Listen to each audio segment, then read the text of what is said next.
I believe it would be, again, stabilizing force in Charlotte. I do think the biggest need is in Uptown, and I think most folks that are up there would agree.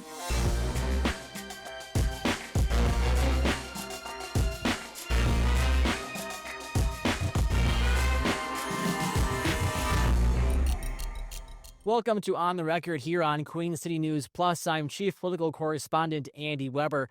Our topics today, two issues we've discussed a lot over the past few weeks and months: a recent passage of new congressional maps in North Carolina, as well as a renewed push from three members of Congress to send National Guard troops to the city of Charlotte. First, on the issue of National Guard, a trio of Republican lawmakers have said the Guard is needed to address public safety concerns as well as alleviate the workload for CMPD officers. One of those, Congressman Mark Harris, joined us for a conversation. Here's what we discussed. Congressman, thanks for joining us on the record today. Thank you so much for having me. It's a pleasure. So let's first start with this call that you made with several other members of Congress to bring the National Guard, have the governor requested, have him bring the Guard into the city. Why did you want to renew this call? Well, thank you so much for the question. I think everyone has recognized that we do have a serious issue here in Charlotte. What we've seen happen over the month of October was just astounding. I mean, we had 8 murders in 7 days at one point, or homicides, I should say. So when you see these kind of things that are happening, as I mentioned in the letter to the governor, a 200% increase in murders that have gone on in Uptown itself. So I think there's definitely a need that folks are recognizing here. This is really to support the Fraternal Order of Police. They were the ones who really made the plea early and first that the governor do this. And I felt like it was an important thing. We've actually seen a little bit of a track record of what happened in Washington, D.C. when the Guard has been present. We've seen what happened in Memphis, Tennessee when the Guard was present. And I just believe it's an opportunity to do something here in Charlotte that could make a really strong difference and bring back confidence. And at the same time, it's helping us overcome the fact that the Fraternal Order of Police says we're some 275 officers below the number that we should have carrying out their work. If this were to happen, what form would you want it to take? I mean, what would you want to see on the streets? Because I imagine, too, the city wants to balance avoiding having a full-on militarization of Charlotte and still have some normalcy of life. So what would you want to see if the Guard were to be deployed here in the Queen City? Absolutely. In fact, I think the people who know policing best, such as the Fraternal Order of Police, the ones that made this request, could answer that question far better than I can. I'm not an expert at policing, but they are. And I would leave that to the governor and to the leadership and our police department about what they best need in order to provide that presence and provide that support so that our police are able to go after these bad guys that are creating this kind of chaos right here in the city of Charlotte. And it's really that simple. And I believe that, again, you look at the track record we saw in Washington and what we've seen in Memphis, I believe Charlotte, they would be that stabilizing force while our new chief of police is able to get her footing. I just think it's an opportunity, and now is the time, and I hope the governor will respond. We just had municipal elections here in the city. The mayor was reelected. Democrats were elected, except for one, that now there's a pretty strong control of Democrats on city council. They even lost a seat for Republicans. That being said, the mayor has previously said she doesn't support the idea of Guard coming to Charlotte. Folks did vote for her. Does the electorate want this? It seems they want to keep what they have currently in place, and those politicians do not want to have National Guard in Charlotte.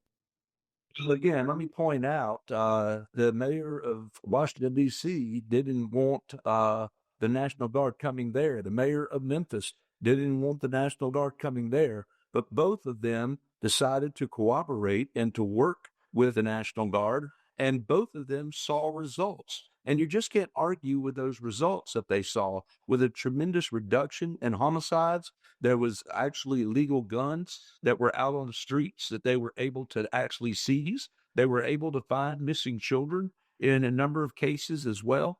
There was just so many positives that came out of that that I believe it would be, again, a stabilizing force in Charlotte. I do think the biggest need is in Uptown, and I think most folks that are up there would agree that that's where it is. And so I do believe that the people would be more secure, feel more security in downtown Charlotte if we had that presence here currently.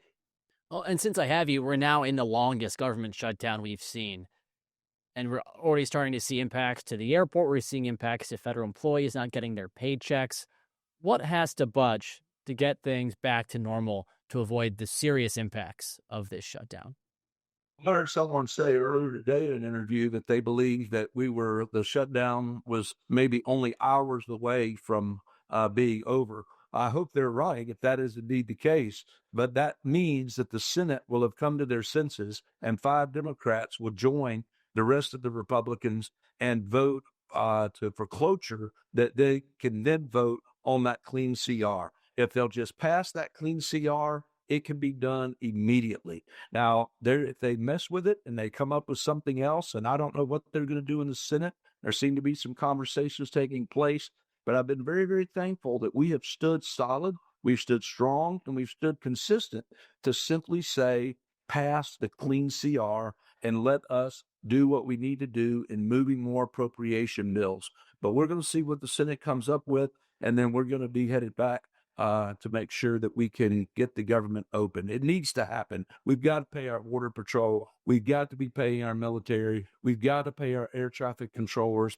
And this whole thing that Chuck Schumer and this shutdown have been about the politics of pain. Americans have had enough, and it's time for the Senate to vote to pass this clean CR once and for all. The president had mentioned polling he had read that showed that Republicans were hurting on the Tuesday election because of the shutdown. Is the GOP losing the messaging on this? Know that we're losing the messaging. There's all kinds of things that have been said about what led to what happened Tuesday, but I think probably the clearest thing that led to Tuesday is you were having voting in blue states. And so it didn't come as a surprise or a shock to many that we saw what happened. And then you had New York City that elected, they call him a Democratic Socialist, many call him a communist, whatever he is. The bottom line is that those were the folks that were voting. And then you saw it in California that they passed their Proposition 50. So what happened and why it happened, I think will become clear in the days ahead. But I think that the shutdown certainly didn't help matters.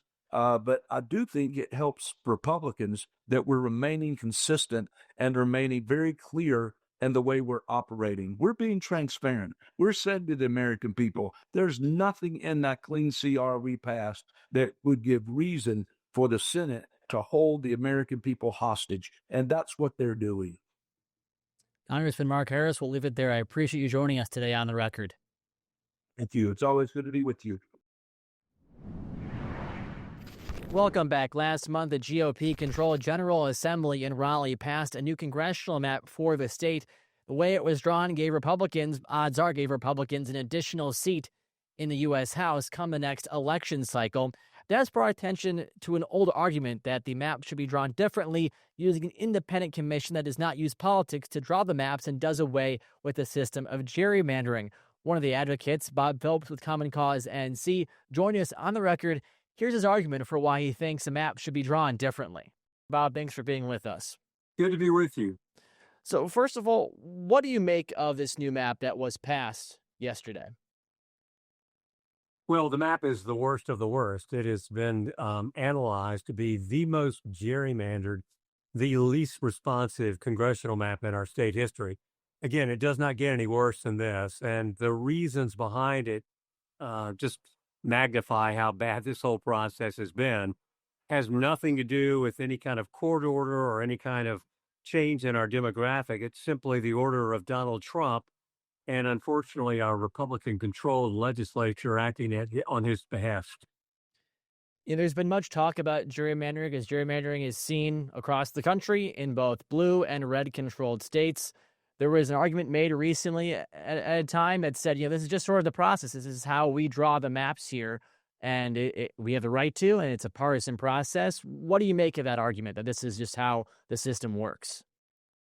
Well, we just, as folks know in North Carolina, we're a hotly divided 50-50 state. And so now we will have a congressional map that is 80% of the seats by to one party. That's not even close to being fair. The other really just horrifying piece of this is it is carving up what is the historic black belt of North Carolina, northeastern North Carolina, that again historically has had higher concentrations of African American populations, and they have for a generation elected African American representation in Congress. That will no longer be the case. It will now be a rigged map that will no longer allow people in that community to elect someone that looks like them, that is more like them. And that's what the Voting Rights Act is really all about. Making sure that minority folks can elect someone of their choosing. This clearly, in our mind, violates the Voting Rights Act. So, in terms of drawing maps as a whole, there is talk. There is talk every year in every state about a nonpartisan push or nonpartisan effort. What can be done differently? What is the alternative to drawing maps in a partisan way? What can be done differently, you think? Well, you got a couple of states in America that are really good examples of it. Michigan and California, they do have what we call an independent citizens redistricting commission made up of Democrats, Republicans, and unaffiliated voters. And that's their sole purpose, is coming up with fair maps. It has worked well in those two states. There are variations of independent citizens commissions in other states, but that's really the gold standard. This kind of thing has been proposed before. Interestingly enough, Senator Phil Berger, the very architect of this gerrymander, once upon a time proposed an independent citizens redistricting commission way back in 2009 when his party was out of power. And that's the problem, Andy, with this whole thing that we're facing. The party in power never wants to do reform. The party out of power always wants it. Democrats, once upon a time, were gerrymanders. That was wrong. Today, it's Republicans doing it, and it is equally wrong. Very clear both parties share the blame here. So that being said, do you believe you have actual buy-in from Democrats? Are they committed to changing the process from where it is now, or are they just waiting their turn until they can draw the map their way? Andy, that is a great question. They claim that they are really committed to it. And I do believe more of them are. Historically, and I've been with Common Cause long enough to where I stood shoulder to shoulder with Republicans when they were the champions of this. You never know. I will hold their feet to the fire if they ever got in power and abandoned this cause for reform. But I think it's kind of a mixed bag, honestly, Andy. I think some of the folks just cannot wait to get their revenge on the Republican Party if they could ever take power back. But Well, for those of us, what I was going to say real quickly, the people of North Carolina, we did a survey just 3 weeks ago, actually hiring a Republican pollster. 84% of North Carolina voters across all party lines, they're sick and tired of gerrymandering. So it's really up to we, the people, to hold the folks who are elected to serve us in the legislature accountable. I'm curious, you mentioned being side by side with the GOP in past years. Today, are there members of the GOP that are telling you or acknowledging in private that this process is the wrong way to go about this? They do. Honestly, they know it is wrong. Many of them will even acknowledge in private that they know that it's wrong. But at the same time, the power and the pressure for them to toe the line, and particularly when this order is coming from Donald Trump, which we've never had a president do this before. Texas, of course, started this. California has responded. Now other states are responding, including North Carolina. But I think people are just fearful to actually, vote and stand for their convictions, which is a real shame. And I'm curious, at least comparing to other states, was there a certain domino that has to fall or has fallen that has convinced states to take up a independent citizen commission? What has to change, you think, here to convince the Tar Heel state to change their process? Well, other states are able to do it because they can put it on the ballot. We in North Carolina are not a ballot initiative state.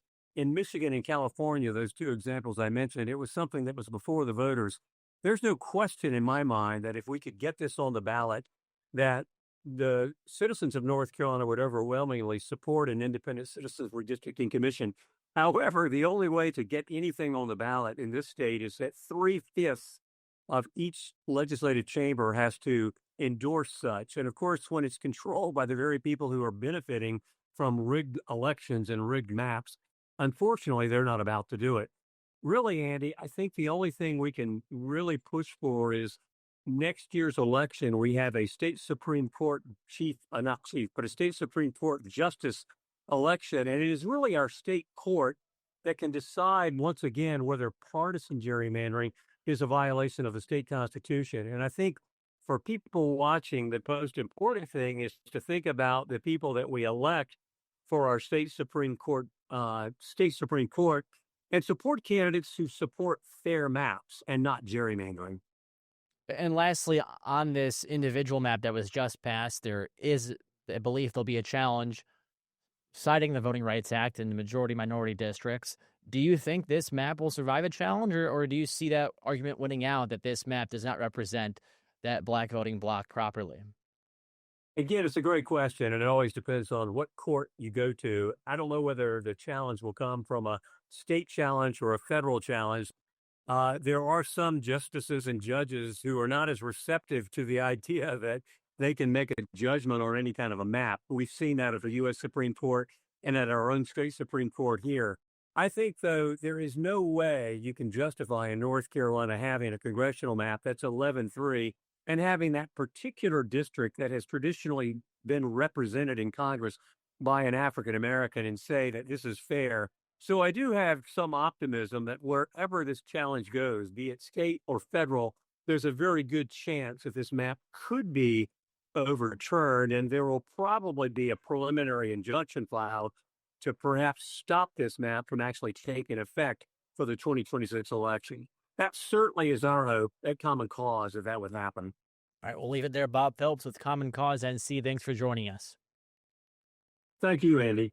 Thanks again to Bob Phillips and Congressman Mark Harris for joining us here on the record on Queen City News Plus. I'm Chief Political Correspondent Andy Weber. We'll see you next time.